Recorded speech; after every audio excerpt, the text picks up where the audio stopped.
আসসালামু আলাইকুম everyone, welcome back to Anamika's kitchen. আজকে আমি আপনাদের তৈরি করে দেখাবো একদম ঝটপট একটি মজার চিকেন ফ্রাই রেসিপি। একদম রেস্টুরেন্ট স্টাইলে যেরকম করে চিকেন ফ্রাই করে বাংলাদেশি রেস্টুরেন্টগুলোতে, ঠিক সেরকম রেসিপিতে আপনাদের আজকে চিকেন ফ্রাইটি করে দেখাবো। প্রথমে এখানে আমি মশলাটা তৈরি করে নিব। এর জন্য এখানে নিচ্ছি 1/3 কাপ ময়দা। আপনি চাইলে এর পরিবর্তে আটা ইউজ করতে পারবেন। এরপর এখানে দিব 2 টেবিল চামচ পরিমাণ টক দই। টক দই যদি বাসায় না থাকে সেক্ষেত্রে দুধের সাথে 1 টেবিল চামচ পরিমাণ ভিনেগার মিক্স করে কিন্তু আপনারা ইউজ করতে পারবেন। এরপর দিব এখানে হাফ চা চামচ পরিমাণ গোলমরিচের গুঁড়ো। এরপর এখানে একটা ম্যাজিক মশলার প্যাকেট দিয়ে দিব পুরোটা। এই ম্যাজিক মশলাটা দেওয়ার চেষ্টা করবেন, এটা দিলে কিন্তু একদম পারফেক্ট এর দোকানের মতো টেস্টটা কিন্তু পাবেন।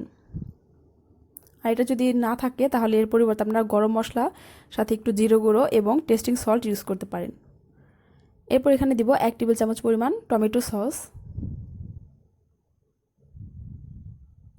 এরপর এখানে দিব 1 চা চামচ পরিমাণ লবণ। লবণটা আপনারা আপনাদের স্বাদ মতো কম বেশি করে নিতে পারেন। এরপর এখানে 1 চা চামচ পরিমাণ আদা রসুন বাটা দিব। এখানে আদা এবং রসুন একসাথে বাটা আছে। এরপর এখানে সামান্য হলুদ এবং মরিচের গুঁড়ো দিয়ে দিব।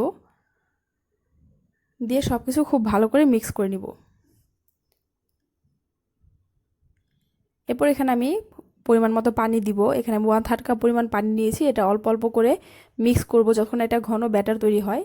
একবার বেশি পানি না দিয়ে অল্প অল্প করে মিক্স করতে থাকবেন, এতে করে ব্যাটারটা তৈরি করতে কিন্তু সুবিধা হবে।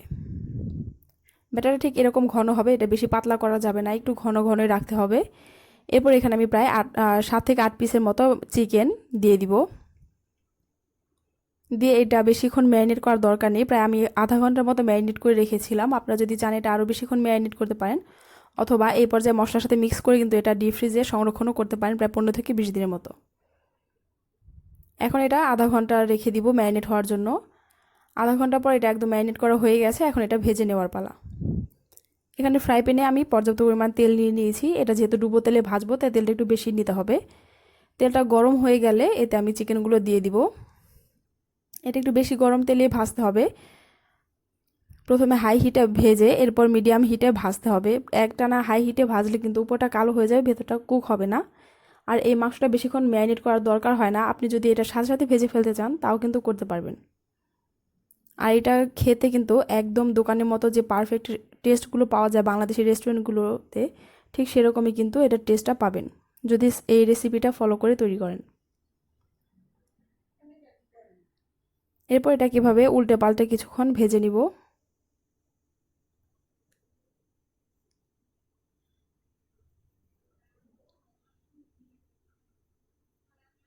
এটা এখন ভাজা কিন্তু হয়ে গেছে। এই পর্যায়ে এটা আমি তুলে নিব।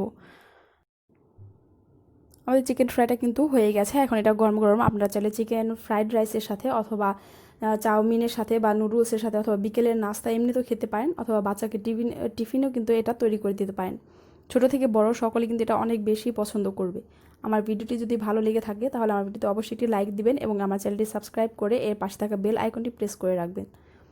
এরকম আরও মজার মজার রেসিপি পেতে আমার চ্যানেলটি অবশ্যই সাবস্ক্রাইব করে রাখুন এবং পাশে বেল আইকনটি প্রেস করে রাখুন, যাতে পরবর্তীতে কোনো ভিডিও আপলোড করলে সেটা সবার আগে আপনার কাছে পৌঁছে যায়। দেখতে পাচ্ছেন এটা কতটা পারফেক্ট হয়েছে। এটা কিন্তু রেস্টুরেন্টে যে আমরা চিকেন ফ্রাইগুলো খাই একদম সেগুলোর মতোই টেস্ট হয়েছে। আপনারা যদি প্রত্যেকটা স্টেপ ফলো করে তৈরি করেন তাহলে ঠিক এরকমই তৈরি করতে পারবেন। আজকের মতো এই পর্যন্তই। আল্লাহ হাফেজ। ধন্যবাদ।